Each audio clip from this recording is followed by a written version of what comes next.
and I know you won't be disappointed. We have a fantastic speaker. I am so happy to have brought to you Marc St-Pierre, and this is someone with a lot of experience, and I'm sure with his knowledge and wisdom, it will give us enough confidence to know how to weather the turbulent times that we're going through.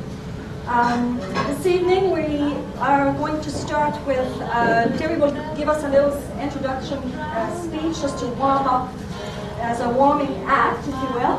And then after that we'll have Marc's presentation for about 35-40 minutes. And we'll have a question period after. And we'll linger around, so if you have any personal questions asked, we'll be there a little bit at the end as well. It's a very special year for us at You First because it's our 20th year.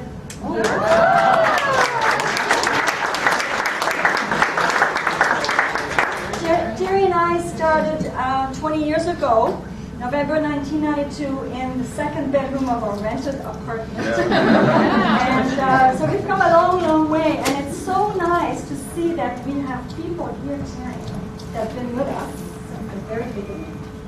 So thank you. I'm almost going to cry here.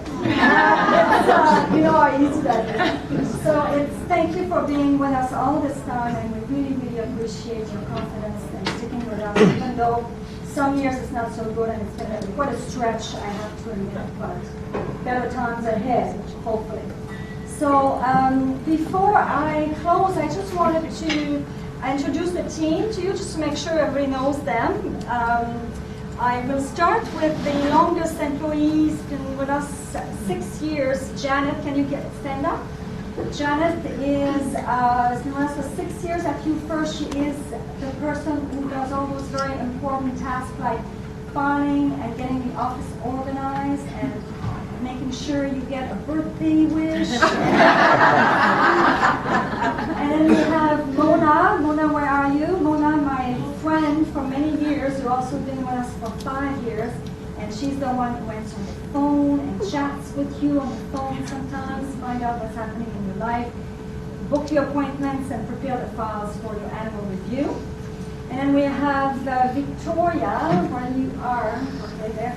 And she is the person who greets you when you come in, makes that beautiful coffee for you, and does also the very, very important task of making all your trades, your buy and sells, and without any errors. So she's very important. And then we have Anthony, my wonderful Anthony, who helps me so much because Anthony helps me with all the investment decisions. So he does most of the analysis and meets with the investment people and makes the research, go to conferences, bring the information back, and help us make our investment line up and make those investment decisions for you. So he's a very capable person. If I'm not there, he can do pretty much everything I can do, sometimes even better. So go to him anytime. I think that's all I wanted to say. We will have a question period at the end. I did say that, and we'll have some prizes for you. So make sure that you stay until the end, because we'll have a few treats. And there should be food on the table. And if you want wine, please raise your hand. There's lots of wine or beverages or anything you want. And now I just wanted to introduce my other wonderful man in my life. About time. So here is Terry, my partner in life and in business. Thank you.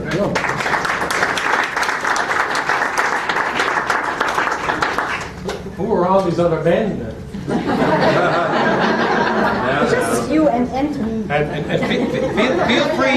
feel free to eat and drink and have a good time as I speak, because that's why I hope you're all here to have a good time. And I'm going to be introducing our featured speaker in just a few moments. But just before that, I wanted to share with you a little story of how not so long ago, one of the world's major countries was holding a bond auction to raise money to fund its deficit. And the end of the day was approaching. There was about 30 minutes left in the auction, and not one bidder had come forward to purchase a bond. Now, what country would this be that would be considered such a bad risk? Would it be Portugal or or Italy, or Ireland, or Greece, or perhaps Spain? No, it was none of those. It was Canada in 1994. We were very lucky then, just before the end of the day, some bids did come in, and we were able to sell our bonds and escape a near bankruptcy situation. Now, who remembers 1994? I remember 1994 very well. It was the year that the Wall Street Journal, in its headline, labeled Canada an honorary member of the third world countries. It was the year that the Canadian dollar was worth 73 cents. It was the year that the Canadian federal debt was as high as 68% of our gross domestic product. And it was also the year that Canada lost its AAA credit rating. However, it was the year that the government decided to take some action to turn around its finances. The government of the day was forced to make some really painful, deep spending cuts. It was the biggest cut in federal government spending since the demobilization after World War II. However, those spending cuts, along with some relatively modest tax increases, allowed the government of Canada to bring forth a budget surplus within just 4 short years. And after that, the budget was in the black for 11 consecutive years until 2008 and 2009. For those who were around back then, it was a time of doom and gloom. Who can forget the Quebec referendum in 1995? The complete destruction of the country was imminent. So why, on this beautiful night here in Vancouver, am I bringing up all these bad memories? It's to remind us that hard times don't last, that things do improve, and prosperity returns. One time we had one newspaper a day. Now we have 24-hour news coverage. We have internet, we have emails, we have blogs, tweeters. We have a veritable barrage of naysayers. Well, we have those too, that's for sure. But even with all this bad news, as humans, and as may I proudly say, as Canadians, we're strong, we're resilient, we work hard, and we persevere, and we overcome crises. And crises so numerous and so frequent that we're often left to wonder, well, what was the last crisis, and what did I worry about this time last year? For example, I know in my own short time on this mortal coil, I've seen the Cuban Missile Crisis, the Kennedy assassination, the Cold War, the Vietnam War, and the Nixon resignation. And I've listened to predictions of growing poverty, famine, plagues, expanding deserts, water shortages, mineral shortages, oil exhaustion, acid rain, nuclear winters. And I've laid awake at night worrying about chicken flu, bird flu, swine flu, SARS, mosquitoes in pools of water, killer bees, Y2K. That was a biggie. The Thai baht devaluation, the Canadian dollar devaluation, the Russian ruble crisis, and 9/11.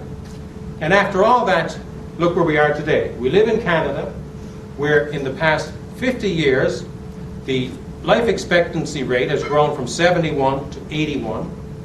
The average annual household income has grown from $5,000 to $68,000 per year, inflation notwithstanding, where child mortality rates have declined from 32 per thousand to 5 per thousand, where polio has been eradicated, and where most households have a plethora of modern appliances, conveniences, and comforts.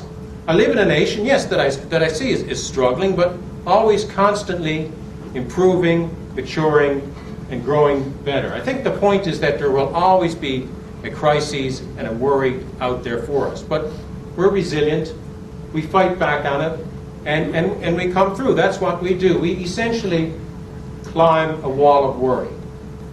And before I finish this segment and introduce our featured speaker, I'd just like to leave you with the words of Thomas Macaulay, a British historian who wrote way back in 1830. And he said, "And what principle is this, when all we see behind us is improvement, and yet before us all we would expect is deterioration? So we have a lot of improvement behind us, and we will continue to improve." Now I'll let you think about that one for a while. And it'll give me great pleasure now to introduce our speaker tonight, our featured speaker. Marc St-Pierre has more than 40 years of experience So that's a lot of time to be worrying. 40 years. 40 years of experience as a pension fund manager, portfolio strategist, and economist. He's chairman of Goodman & Company Investment Council's Managed Solutions Oversight Committee, and he is manager of the Marquee Portfolio Solutions. Marc joined Goodman & Company in 2007 from Dundee Wealth, where he was vice chairman, investment and portfolio strategist. Marc has served as president of Cartier Mutual Funds and chief investment officer of Cartier Partners Financial Planning Group. He was president, chief operating officer, and chief investment officer at NatCan Investment Management Incorporation, an arm of the National Bank of Canada. And before that, he was executive vice president and chief investment officer with Canajex Associates. His trading desk experience includes 2 years as vice president investments at National Bank of Canada and 5 years as bond manager and economist with Canajex, and 2 years as money market manager with the Toronto Dominion Bank. Marc was also chief economist at Nesbitt Thompson & Company. Marc began his career in 1971 as an economist with the Bank of Canada. He has a Bachelor of Arts degree and Masters of Science in Economics from the University of Montreal, and he earned his Chartered Financial Analyst designation in 1979. So please welcome Mr. Marc St-Pierre. Thank you. Very impressive. Let me just close this.